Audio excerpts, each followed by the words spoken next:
English shorthand dictation number 4 at the speed of 100 words per minute. Start.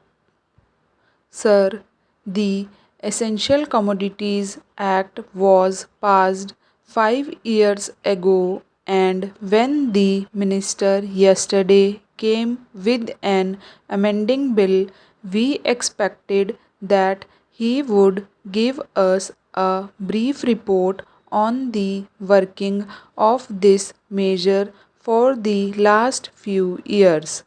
But unfortunately, we are kept in the dark in regard to the exact working of the Act and the nature of the difficulties the minister is facing. Sir, as far as I know, many of the provisions of this enactment have been observed more in violation by his agents at the state level. The food minister may be very earnest, may be very able, and may be very anxious to see that the various provisions are implemented in the most effective manner at the state level, but unfortunately, his agents at the state level are not equally enthusiastic or equally anxious to observe the provisions of this enactment.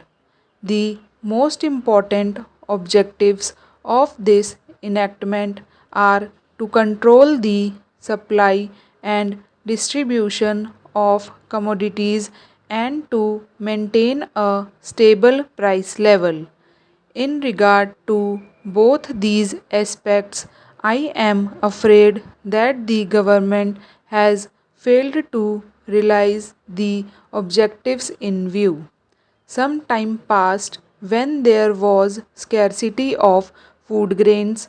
Attempts were made to make procurement from certain wholesale merchants and from rice mills.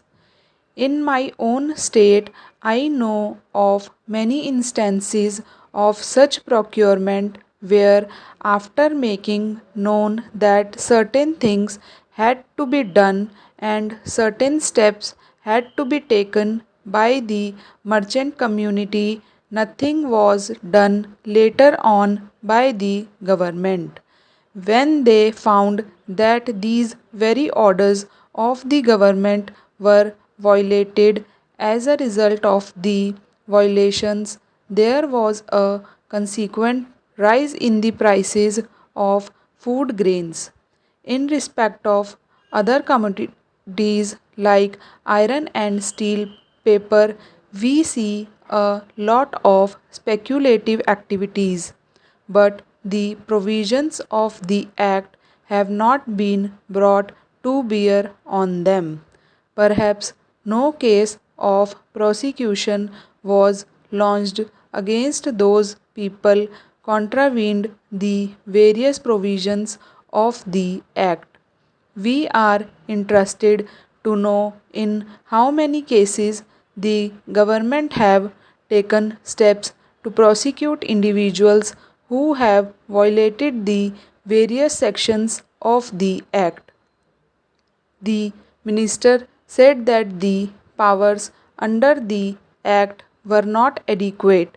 We sympathize with the food minister, but I want to know what action has been taken in this regard by the various state governments.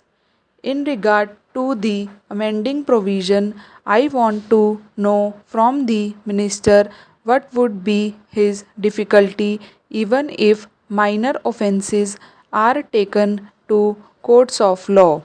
For instance, the Motor Vehicles Act deals with various offences, both major and minor, and various minor offences under the Act are taken to courts and people are prosecuted. What is the difficulty in taking these cases of a minor nature to courts of law? there the people will have some safety that they will get a hearing, and if the offenses are really offenses, then they would be prosecuted. Otherwise, they will be acquitted. Here, the minister says that there should be a security deposit.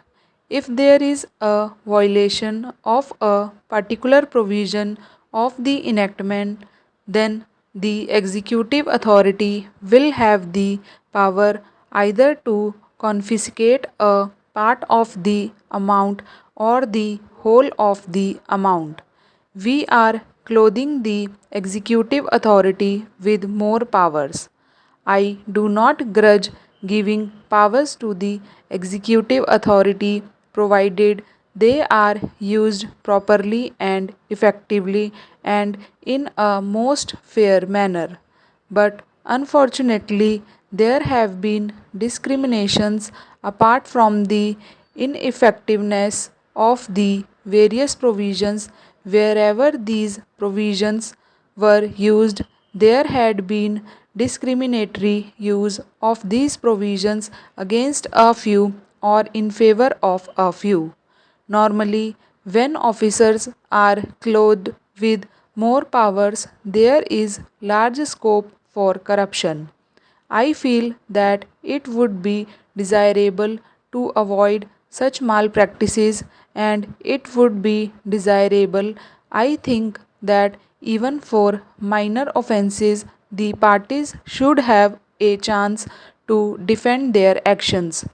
I do not think that this problem of dealing with minor offenses will become complex or complicated in any way. If we take them to courts of law, I want a reply from the minister in what way he is suffering from a handicap in dealing with minor offenses or offenses of technical nature. The honorable member made the point that if this thing was acceptable to the House, he did not know what amount would be demanded as security.